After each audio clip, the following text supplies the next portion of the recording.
La TVT au cœur de l'information.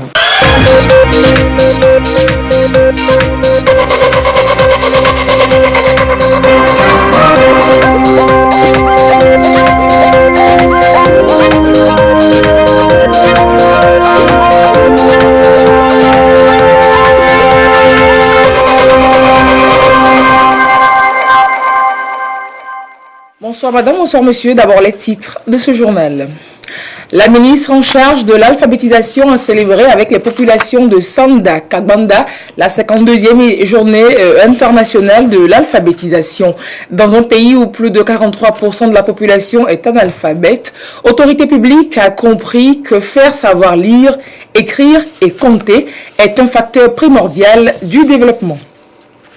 Le peuple bassar a célébré de Pontrenidak la fête des Ignam. Nous irons à Gerenkouka avec notre correspondant local partager ces moments de fête. Et puis le Togo remporte une fois encore le plus prestigieux prix du festival du film court Clap Ivoire. Le grand prix Kodjo est bouclé, mérité par la réalisatrice togolaise Afa Chao Anita pour son documentaire Ordure. Et Togo-Bénin, 0 but partout, c'est le score vierge qui a sanctionné la confrontation ce dimanche à Lomé entre Épervier et Écureuil, comptant pour les éliminatoires de la CAN 2019. Et nous ouvrons ce journal dans un champ de riz à Sarah, non loin de Bafilo. Des essais s'y font pour améliorer les variétés de riz et augmenter de ce fait la productivité pour les paysans. Cela se situe globalement dans un projet de développement de la production risicole dans la région de la Kara. Faisons le point des résultats obtenus avec Nestor Mouzou. Des producteurs qui entretiennent leur culture.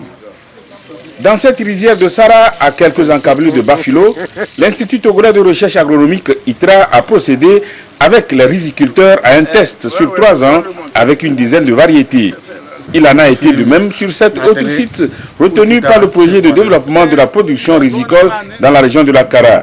Aujourd'hui, l'ITRA passe à la restitution des résultats. On a fait un test que nous avons appelé PVS, Participatory Variety Selection, en français sélection participative variétale, où nous avons associé le producteur depuis le semis jusqu'à la récolte et pour finir à la dégustation. Sur l'ensemble des 8 sites de PDPRK, il y a la variété IR 841 qui est ressortie. Après le IR 841, il y a le Nerica L20 et Accession 5. Les premiers bénéficiaires de ces travaux, c'est les producteurs. Et donc, ce que nous avons fait avec eux, si on ne leur dit pas, ils vont demeurer toujours dans leur ancienne pratique. Le projet de développement de la production risicole dans la région de la Kara, PDP-RK, a été élaboré pour, d'une part, réduire la dépendance du Togo en matière de riz et d'autre part, aider les producteurs à lutter contre la pauvreté. Le projet est d'une grande utilité pour nous. Il y a de cela 3 ans que nous avons commencé par cultiver le riz ici. Nous nous plaisons dans cette activité, une activité qui est bénéfique en ce sens qu'elle nous permet de vendre nos produits pour nous occuper de la scolarité de nos enfants. Souvent en vacances, nos enfants partent pour aller faire du manœuvrage pour trouver de quoi assurer la rentrée. Mais avec ceci, nos enfants vont rester et travailler avec nous parce qu'ils savent qu'on va gagner de l'argent. Les 3 variétés retenues, IR 841, Nerica L20 et Accession 5, ont donné des rendements allant de 4 813 à 5 925 kg par hectare, quelle que soit la dose d'engrais recommandée. La première phase du PDP-RK finit en décembre prochain. Elle a permis l'aménagement des sites et l'acquisition des outils de production. Il a été aménagé 8 bas-fonds sur une superficie totale de 448 hectares. Et parmi ces 8 bas-fonds, il y a 2 qui bénéficient de la maîtrise totale de l'eau. Il est prévu 4 tracteurs à acquérir, ce qui est fait, et 11 motoculteurs aussi à acquérir pour appuyer la production du riz, pour alléger la tâche des producteurs. Et 3 magasins ont été construits d'une capacité de 200 tonnes par magasin. et aussi 8 heures de séchage, à raison de 1 heure de séchage par site, et aussi 8 forages pour l'eau potable pour les producteurs sur les sites. Il a été aussi ouvert 15 km de pistes. Cette première phase du PDP-RK a coûté environ 3 milliards de francs CFA. Elle a été financée par la Banque arabe pour le développement économique en Afrique, BADEA, à 91,5% et par l'État togolais à 8,5%. Reste à trouver un nouveau financement pour enchaîner avec la deuxième phase. Toujours pour le compte de la première phase, un bâtiment a été réhabilité à Bafilo. Il va abriter le service de l'ICAT dans la préfecture d'Assoli, service qui dépendait de l'ICAT COSA. Le détachement qui est opéré va permettre à ce service d'être plus proche des populations d'Assoli. Et il est également prévu l'introduction auprès de producteurs togolais de nouvelles variétés de soja. L'Institut togolais de recherche agronomique a d'ailleurs mené des essais sur un certain nombre de variétés et afin d'amener les paysans à choisir eux-mêmes les variétés qui leur conviennent, ils ont été associés à une rencontre. La rencontre s'est tenue au centre de recherche agronomique de la savane sèche, le CRAS de Broukou. C'est dans la préfecture de Doufelgou. Nous retrouvons une fois encore Nestor Mouzou. Cette nouvelle espèce de soja ont fait l'objet d'essais sur des parcelles dans ce CRAS, centre de recherche agronomique de la savane sèche à Broukou dans la préfecture de Doufelgou. Des producteurs de cette céréale des régions Kara et Savane ont été conviés par l'ITRA, Institut togolais de recherche agronomique, pour participer à la sélection des variétés qu'ils auront eux-mêmes jugées meilleures. Le processus a commencé depuis 2016 par l'introduction de 17 nouvelles variétés de l'ITA Ibadan. Donc ces variétés ont été testées dans les différentes zones agroécologiques de notre pays, donc du Togo. Et à l'issue de ces tests, on a retenu 7 bonnes variétés qui ont un bon rendement, qui ne sont pas déhissantes et puis qui ont aussi une biomasse assez importante, étant donné que à la récolte, les gens utilisent aussi la biomasse pour l'élevage. Et donc à l'issue de ces tests-là et de ces variétés maintenant doivent passer le crible de ceux qui produisent et ceux qui utilisent le soja, que sont les producteurs et les transformateurs. Donc c'est pourquoi nous les avons invités pour venir voir ces variétés sur les parcelles et donner leur appréciation et pouvoir nous orienter dans le choix de celles qu'il faudra retenir et multiplier les semences pour le milieu paysan. Après observation et analyse des plans, les producteurs ont établi des critères et procédé au choix des parcelles qui leur semblent intéressantes. Nous avons visité les 8 parcelles. Mon choix est porté sur la parcelle 2, 3 et 4. Ça part que j'ai vu les trois parcelles sont vraiment, il y a d'abord le bon taux de germination. Après le taux de germination, j'ai vu le talage. Et j'ai vu parmi les 3 parcelles là le début de la floraison en même temps. Donc ça veut dire que c'est des parcelles et des variétés précoces. Si nous a donné de cultiver l'année prochaine, c'est les 3 variétés que moi je vais choisir parce que je dois avoir davantage par rapport aux anomalies climatiques d'aujourd'hui que nous avons. La recherche sur les nouvelles variétés de soja fait partie intégrante du projet de renforcement des capacités productives et commerciales de la filière, piloté par le ministère en charge du commerce et du secteur privé et financé par le cadre intégré renforcé. L'introduction de nouvelles variétés de soja à haute capacité de rendement a pour but d'améliorer les revenus des producteurs de cette céréale qui constitue l'une des filières les plus prometteuses dans l'agriculture.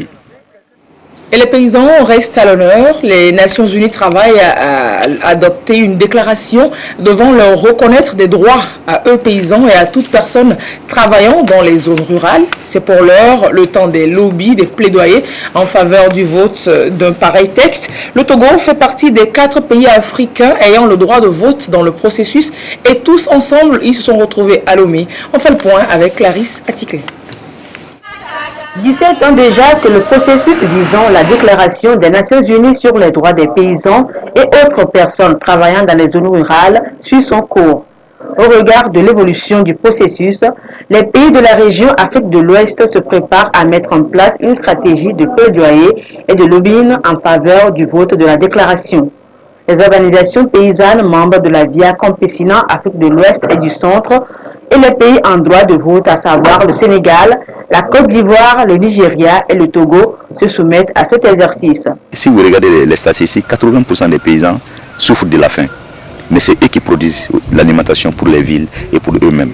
Donc c'est quand même une situation extrêmement paradoxale. L'accaparement des terres a émergé. Donc il faut aujourd'hui amener ces questions sous l'angle du droit.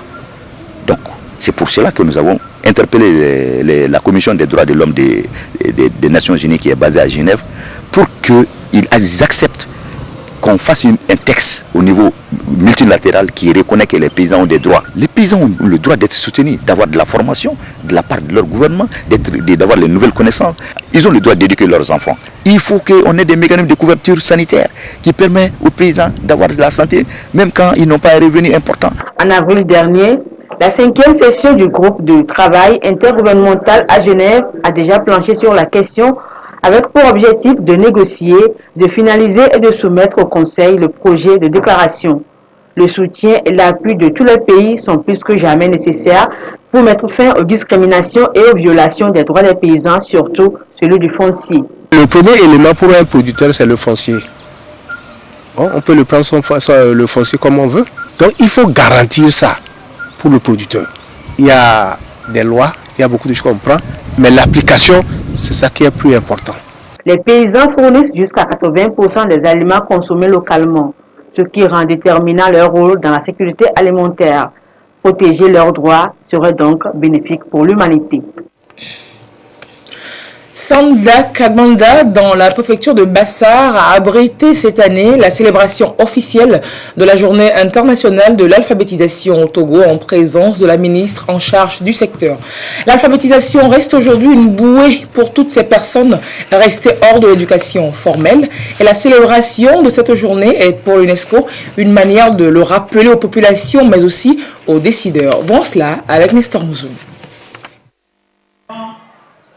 Institué en 1965 à Téhéran en Iran par l'UNESCO lors du congrès mondial des ministres de l'éducation sur l'élimination de l'analphabétisme, la journée internationale de l'alphabétisation, célébrée chaque 8 septembre, donne lieu à des manifestations pour rappeler la place de l'alphabétisation dans la société. Place qui relève de la dignité et des droits humains et qui favorise le progrès. La célébration de la journée permet aussi à chaque pays de mesurer le chemin parcouru. Depuis 2014, l'État subventionne le sous-secteur pour mettre en œuvre les programmes d'alphabétisation.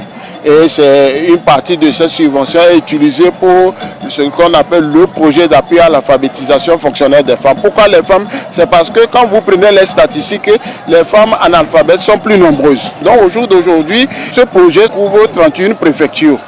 Et depuis 2014, on a enrôlé environ 7500 personnes. Nous avons autour un peu plus de 600 centres avec 12 000 enrôlés pour 2017. La préfecture de Bassar, qui accueille les activités nationales de la 52e journée mondiale de l'alphabétisation, compte 400 néo-alphabètes enrôlés dans 24 centres. Ces néo-alphabètes estiment être sortis de l'obscurantisme.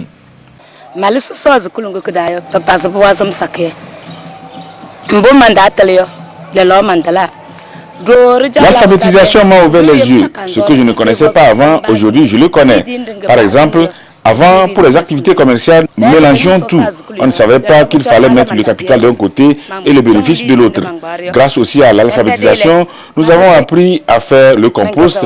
Avec ça, nous arrivons à avoir des récoltes très satisfaisantes au champ.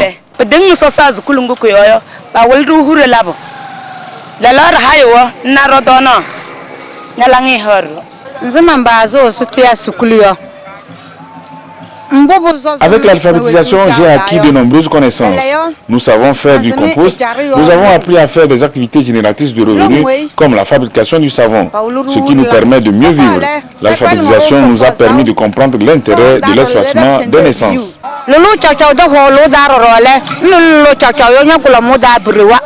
Selon l'enquête CUB de 2015, le taux d'alphabétisation au Togo des personnes âgées de plus de 15 ans est passé de 60,3% en 2011 à 63,6% en 2015. Tout en se réjouissant des efforts enregistrés en matière d'alphabétisation, la ministre en charge de ce secteur reconnaît qu'il y a encore des défis à relever.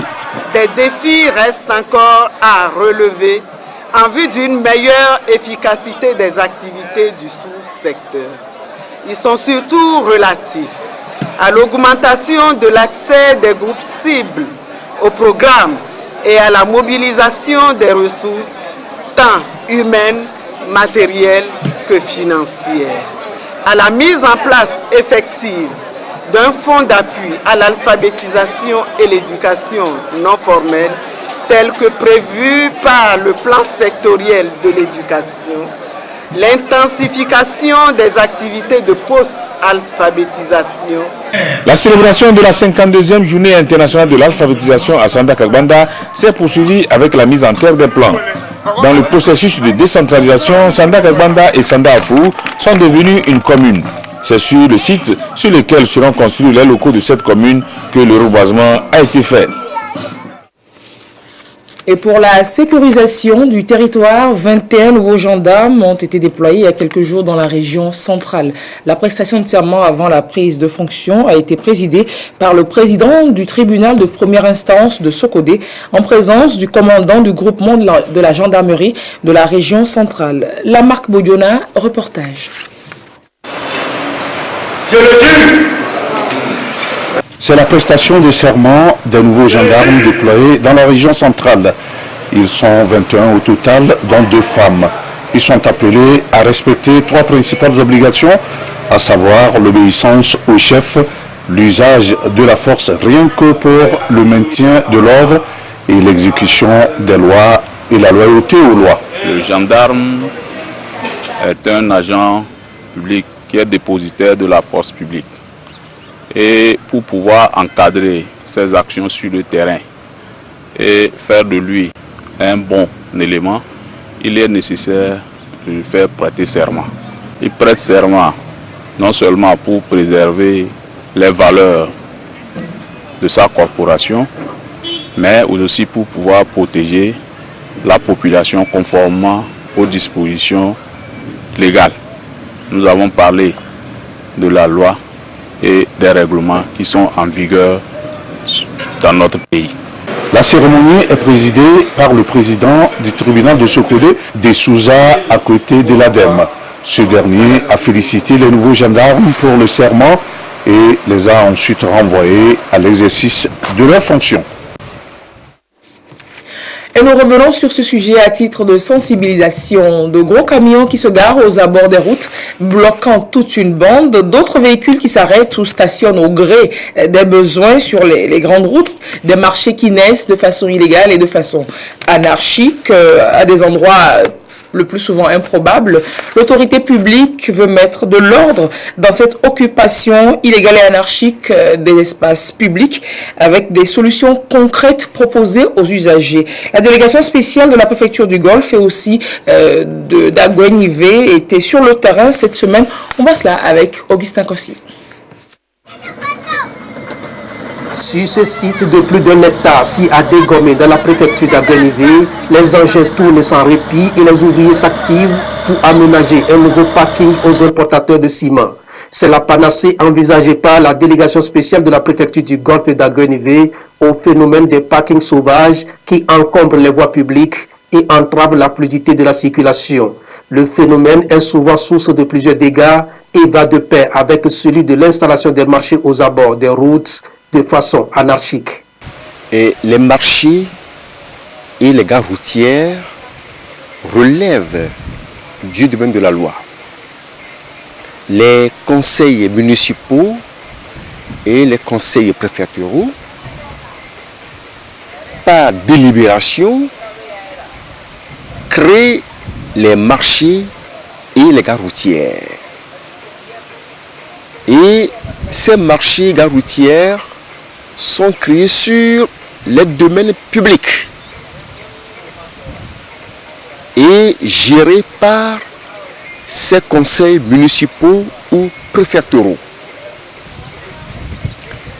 Nous sommes actuellement à Toglé, dans le marché du bétail,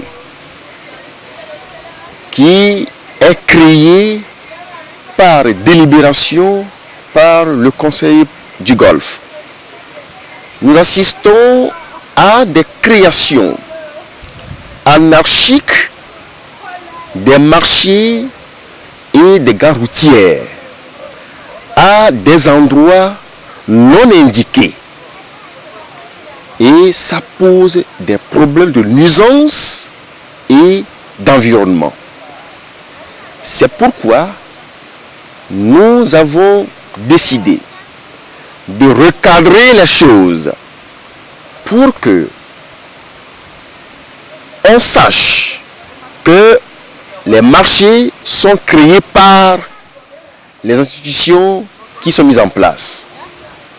Ici, par exemple, à proximité de la voie de contournement, ce marché est dédié à la vente des bétails. Les commerçants s'y installent et mènent quotidiennement leurs activités. C'est une démarche personnelle d'un opérateur économique, démarche jugée illégale et non conforme aux dispositions en vigueur.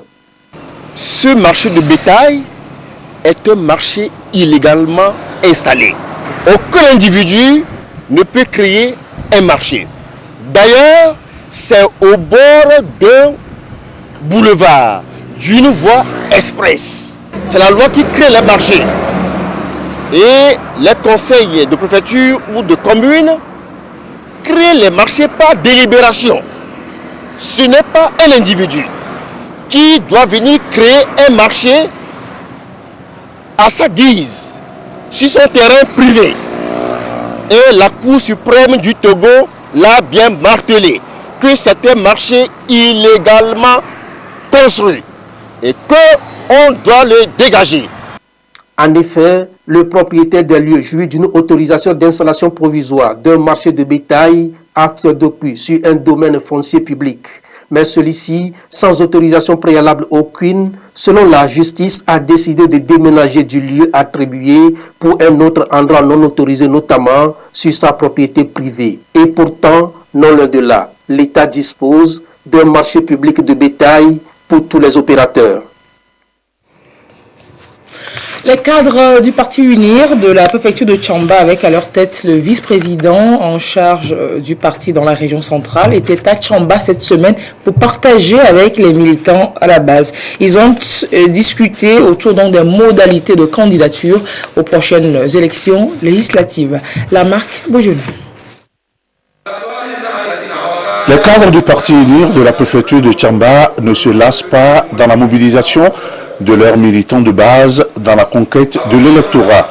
Cette rencontre d'échange et de partage a permis de restituer aux militants les travaux de la réunion du 29 août à Lomé sur les conditions à remplir pour être candidat du parti aux législatives ainsi que les dossiers à fournir. Il s'est agi également de les mobiliser pour qu'ils se préparent à affronter les prochaines étapes du processus électoral pour une large victoire du parti. Il est de bon temps que les cadres viennent dans la préfecture pour expliciter les textes techniques qui sont sortis de cette assise, c'est-à-dire le profil du candidat et les dossiers à constituer pour être candidat à la candidature du parti uni. Le profil du candidat, au fait, c'est en 18 points. Et pour résumer, il faut être togolais de nationalité, il faut être âgé de 25 ans révolu, il faut être un militant convaincu du parti uni. Bref, un bon citoyen, un bon militant du parti UNIR pour être candidat. Le vice-président en charge de la région centrale a indiqué que ce profil retenu respecte la constitution du pays et le règlement intérieur du parti. Atchadeji a exhorté les militants à se mobiliser d'ores et déjà pour soutenir les candidats du parti.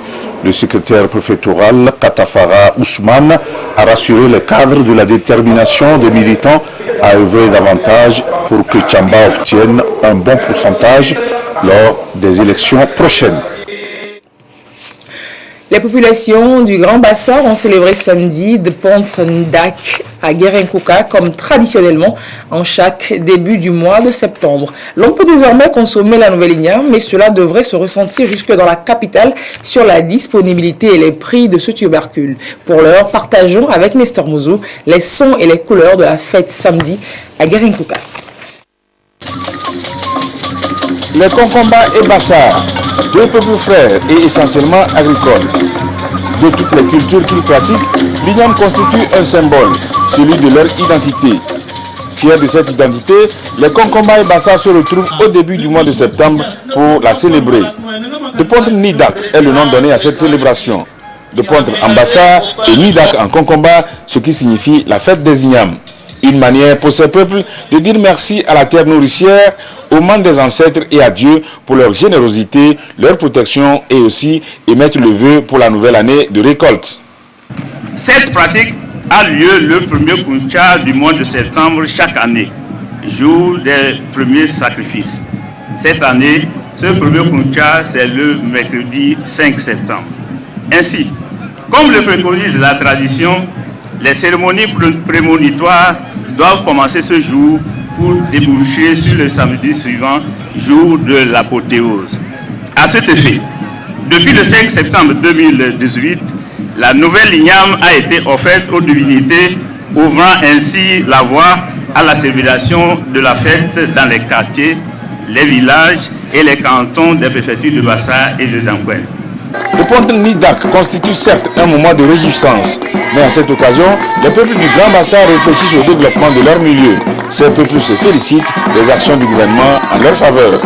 Avec la politique du développement, à la base et surtout la réalisation des projets et programmes auxquels sont associées les populations de Bassa et de Dankpen, les infrastructures routières, l'électrification rurale, l'approvisionnement en eau potable, les écoles, les centres de santé et surtout le grand marché moderne de Guérékouka en phase de finition, entre autres, sont autant d'actions dont nous nous félicitons. Plus spécifiquement, et parce qu'il est un intérêt majeur que nous voudrons insister sur le choix du Grand Bassa comme zone d'implémentation du mécanisme incitatif de financement agricole MIFA, dont le chef de l'État a présidé personnellement la cérémonie de lancement le 13 juillet dernier. Bientôt, le Grand Bassa ne sera plus seulement le pays de l'igname, mais aussi le grenier du riz et du manioc, car notre région inexorablement devient un pôle économique agricole. Le Grand Bassar est un réservoir de danse et de chants variés. L'assistance a pu s'en apercevoir.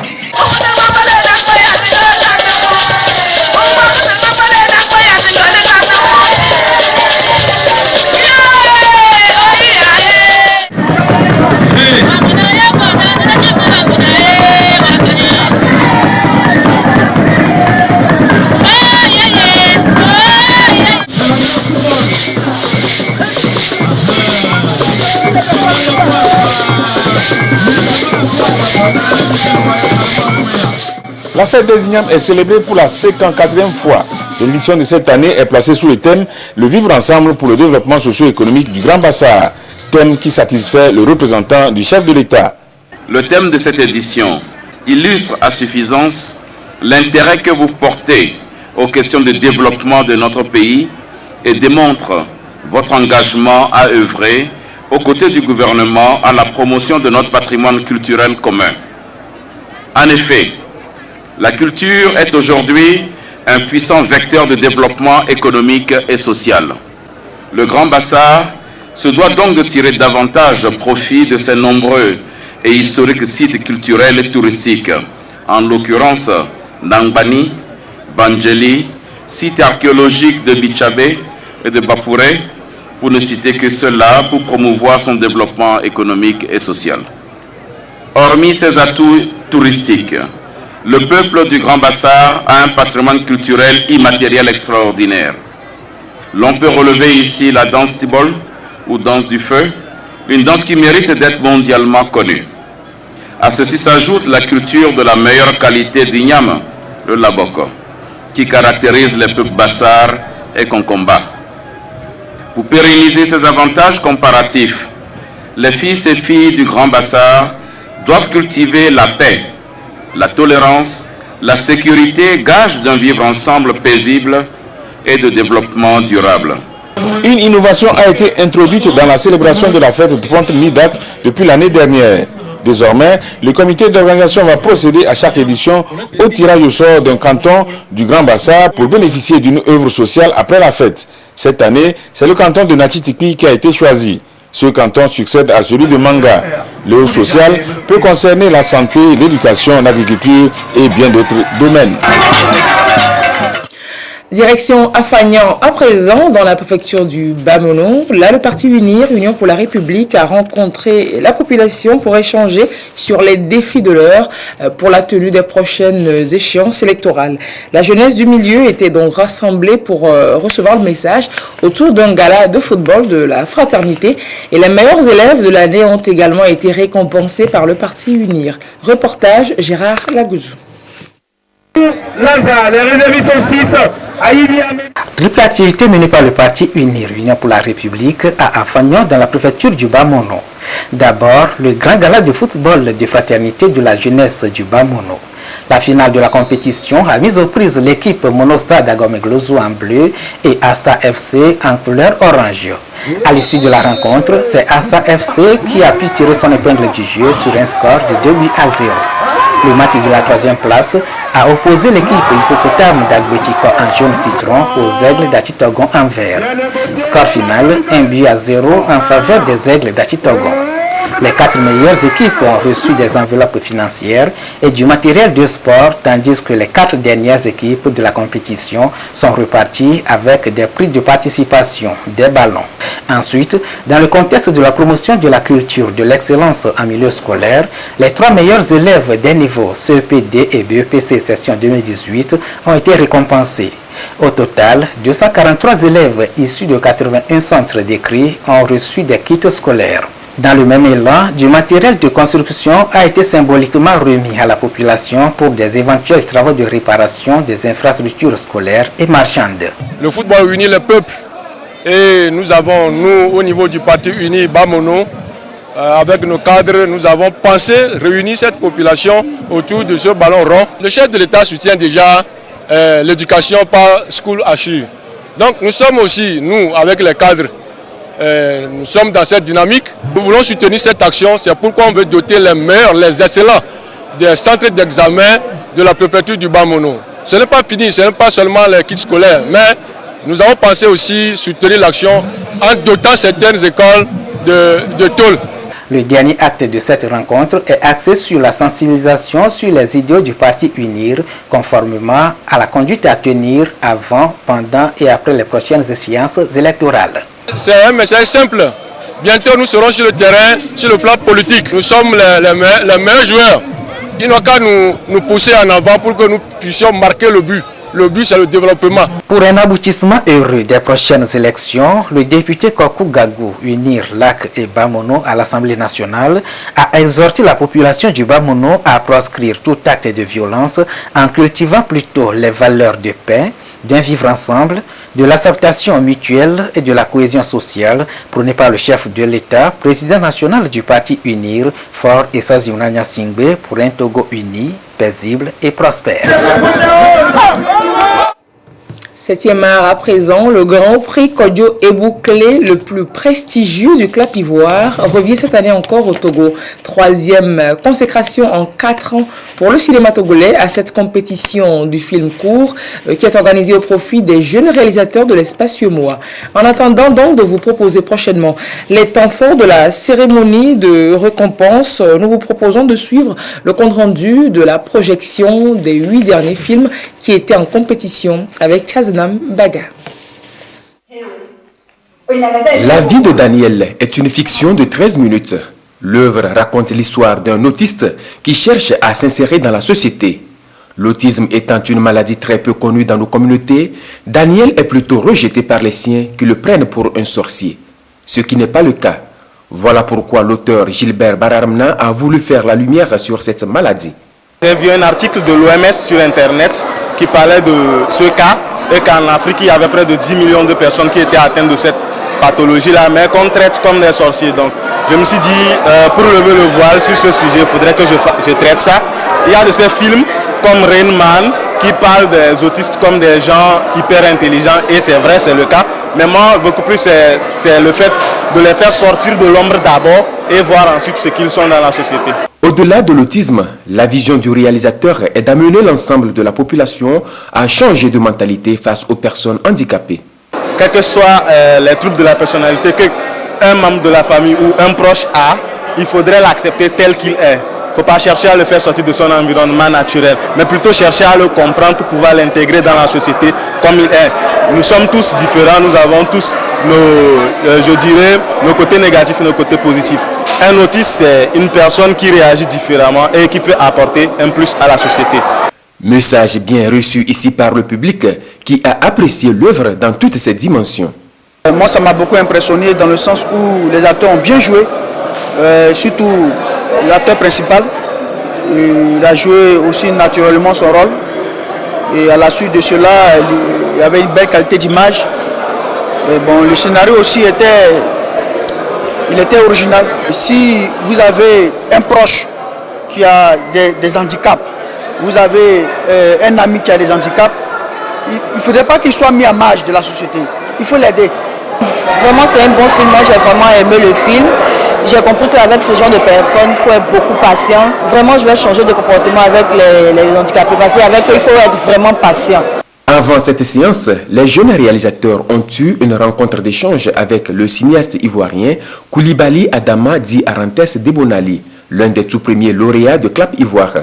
Les travaux ont été essentiellement consacrés au partage d'expériences afin de permettre aux jeunes réalisateurs de pouvoir identifier et saisir les opportunités d'affaires dans l'industrie du film, mais aussi à éviter les obstacles dans leur parcours cinématographique. Et football pour finir ce journal, éliminatoire CAN Total Cameroun 2019. La deuxième journée s'est disputée aujourd'hui à Lomé. Les éperviers du Togo ont été tenus en échec par les écureuils du Bénin au stade municipal de Lomé. 0 but partout, un stade plein à craquer. Un match nul qui n'arrange pas vraiment les poulains de Claude Leroy pour la suite de la compétition. Après donc 2 journées, les éperviers du Togo sont au bas du tableau avec la Gambie, un but chacun. Et dans ce groupe, l'Algérie est en tête avec 4 points, suivi du concurrent du jour du Togo, donc le Bénin, avec 4 points également. C'est la fin de ce journal, merci de l'avoir suivi. Je vous retrouve à 22h30 pour la dernière édition de cette journée. A tout de suite alors. Très bonne suite de programme sur la TVT.